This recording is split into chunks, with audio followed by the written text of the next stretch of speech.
Kasi ako, hindi po, kumbaga hindi na po ako ng papascam sir eh. Ano po akong rider sir. Kumbaga, hindi niyo po ako sir. Kaya kung hindi po to legit, hindi po talaga ako madadali sir. Po ba talaga yung kausap niyo sir? Eh, yung kausap niyo dyan, tauhan ko yun. Ngayon, hindi ko rin alam ni kanya na gagawin yan.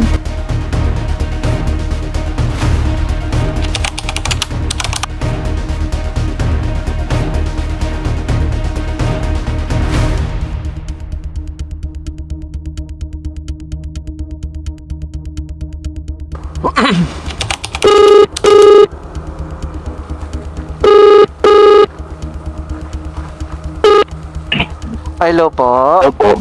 Hello po, sir, sa Lalamog po. Yes po, ako po yung sa drop-off, sir. Opo. Sir, sorry, tanong ko lang, bali ilang gulong po siya, sir?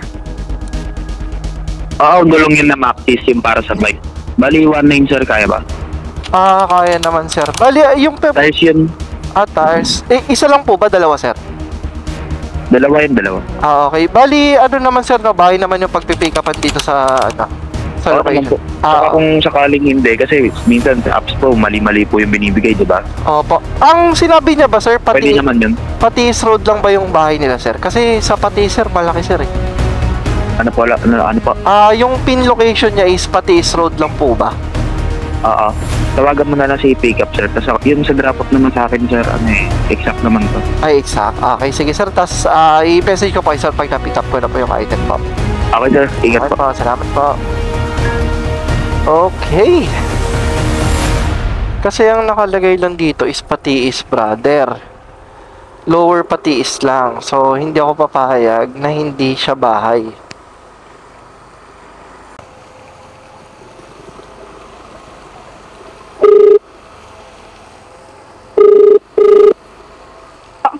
Hello po, ma'am. Good afternoon po sa Lalamog po. No? Hello po. Oh shit, bakit ganyan? No? Hello po, ma'am, sa Lalamove po.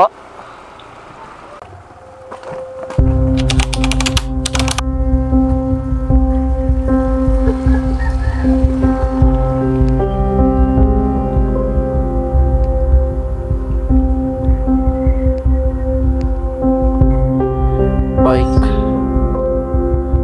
Oh, pwede pa to, dalawang Viper. 300 lang pang bike. Ang tatak na ito. Maxis tires. O 775 lang ito. Mura. Ilang piraso yun?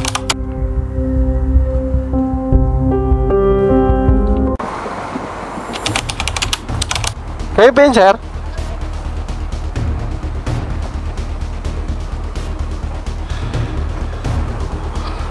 Ito, bahay naman yung pickup, so kapit bahay natin.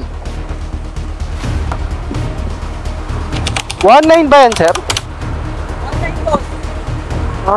Kay para yung box.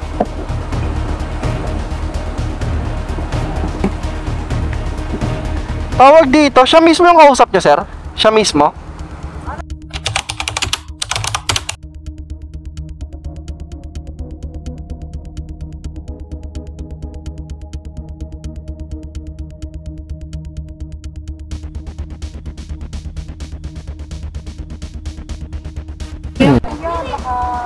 Oo, baka kasi kawawa rin kayo. Kasi baka kayo rin sa ingiling ko.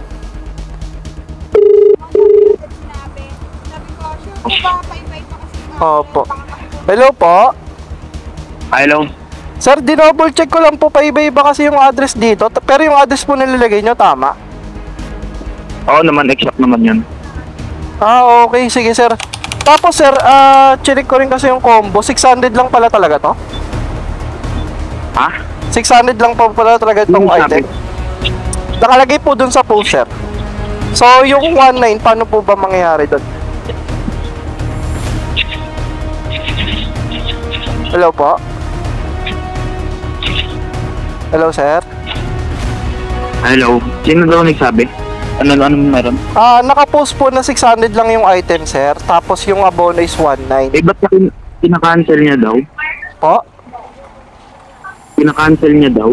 Paano pong pinakancel, sir? Pinaka-cancel daw ni pickup eh. Hindi po pinapa-cancel ni pickup, sir. Mini-make sure lang po ko talaga kung legit yung booking. Oo, ba't ganun?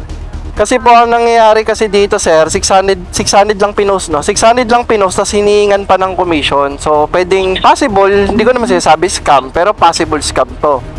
Kasi marami pong ganito na booking, sir. Kasi 600 lang po pala tong item. Gago pala ito, minura pala ako eh. Sige na sir, Opo. Tsaka yung item, sir, hindi po ganun yung presyo eh. Tapos sinerch ko rin siya sa marketplace eh. So, possible, scam po ito. Gago pala ito. Ito yung number. Grabe naman yan, di ko rin alam na ganyan.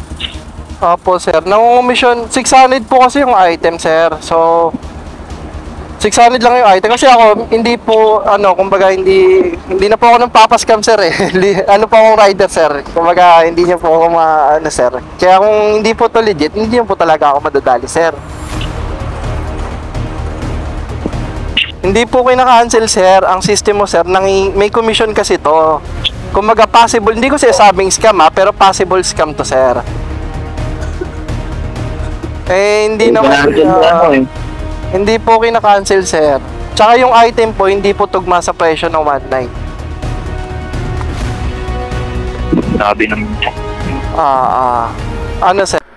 Okay guys, so bago natin tapusin yung video, paano ko nga ba nalaman na middleman scam siya? Actually, ilang beses na to nangyari sa akin and ilang beses na nahuli ko na middleman scam to. Kung gusto nyo mapanood kung paano nga ba nangyari yung middleman scam, meron akong ginawang separate vlog dyan. Ito siya. Panoorin nyo na lang yan para sa mga baguhan na rider paano mag-abono ng tama or paano malaman yung middleman scam. So, itong video na to, panoorin nyo na lang yan para malaman ninyo kung paano nag-ooperate yung middleman scam. Usually, ang middleman scam kasi magkakilala yan or magkasabwat yan between yung nag-book tsaka yung drop-off. Pwedeng isa lang yan or pwedeng magkasama yan. Ngayon, ang gagawin ko nung bibili dun sa may marketplace is mag-PPM siya dun sa seller na sasabihin niya na for example, pinsan niya yung kukuha or pinsan niya yung pagdadrop-offan. Kumbaga, hindi siya directly yung pagdadrop-offan. Ang sasabihin niya doon sa seller is pinsan niya, kapatid, or kaibigan. Tapos, for example, 500 lang yung item, papatungan nila. Ang sasabihin nila sa seller, yung patong is, pag nabunuan na ni rider, ibibigay na lang sa kanila. Through GCash or Paymaya. Between na lang doon. Basta sa online magta-transfer. Ngayon, bago kayo mag-abono ng item, first of all, ang gagawin ninyo is i-check nyo muna kung magkano yung market value ng item. Doon pa lang, nakita ninyo, bago ako pumunta sa pickup, chinecheck ko kung magkano yung value ng item. Dahil hindi ako sure eh. Karami naman ng item, medyo alam ko naman yung presyoan. Pero doon sa specific na bike ng gulong, medyo hindi talaga ako or alanganin talaga ako.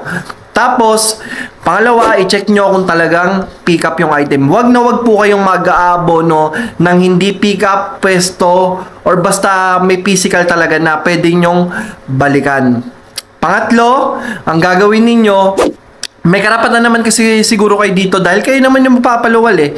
I-check nyong maigi yung conversation nila between the seller and the drop-off. So, ngayon, ang nangyari, paano ko nalaman na middleman scam? Ang nangyari kasi is, iba yung kausap niya doon sa drop-off, tapos paiba-iba yung address na binigay. So, doon pa lang, medyo nag-alangan na talaga ako at na-confirm ko na middleman scam siya nang nakita ko yung item na 600 lang talaga tapos ang pinapaabonohan is 1,900 pesos. So, ayun. Balik na tayo doon sa video. Ito na yung last part mga tol and I hope sana may natutunan kayo sa mga baguhan pa lang dyan na nag-aabono or sa mga gustong mag-abono sa Lalamove. So, yun lang. Nga pala, gusto ko lang din sa sa Lalamove. Kung may nanonood man po na Lalamove office dyan na sa akin na, para sa akin na, pag may nag-cancel or pag nag-cancel yung customer, sana wag nyo na pong bigyan ng review or bigyan ng explanation yung rider. Kasi, kumbaga, hindi naman kasalanan ng rider na i-cancel eh. For example, yung rider talaga nagpa-cancel, basta kung nag-cancel po is yung customer, wag nyo na po sanang bigyan ng explanation. Kasi may possible na bawasan pa rin yung rating. Kasi, hindi naman yung rider nag-cancel eh. Yung nag-book, 'di ba? Kung yung rider yung nag-cancel, sana, yun, pwede yun, bigyan ng explanation. Pero kung yung nag-book yung nag-cancel, sana, wag nyo na pong bigyan ng explanation. Kasi karamihan dyan, it's either possible scam or possible na hindi gusto nung customer yung rider. Basta parang mga ganun lang naman yun eh. So, yun lang. Kung may nanonood po na Lalamove, sana po na maintindihan ninyo yung mga sitwasyon ng mga bawat rider natin. So, yun lang. Balik na tayo sa last part ng video. Let's go! Alright guys, so ayan, nahuli natin. Kasi ako talaga, 'di ba, mini-make sure ko talaga yung booking. So, nahuli namin na scam talaga yung booking. Alam niyo kung bakit? Actually, in-off cam ko na kasi nahiya ako mag-camera kanina kay ma'am. Kasi syempre parang nailang din. And maraming salamat kila ma'am kasi mababait din naman.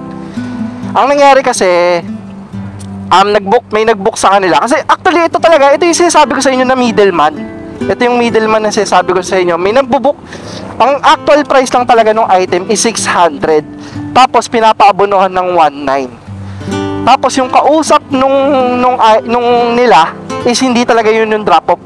Ang drop-off is kunwari is pinsan. Yun ang nangyari.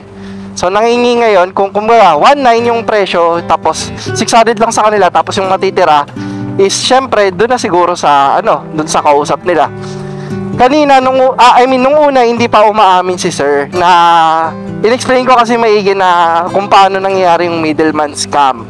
So nung una medyo siguro nahiya pang umamin na sabi ko kasi may nangyayari po talagang ganun yung may kausap sila tapos mangingi ng commission ganto ganyan. Tapos maya nagulat ako, sir wag nyo nang ituloy, sabi ni sir.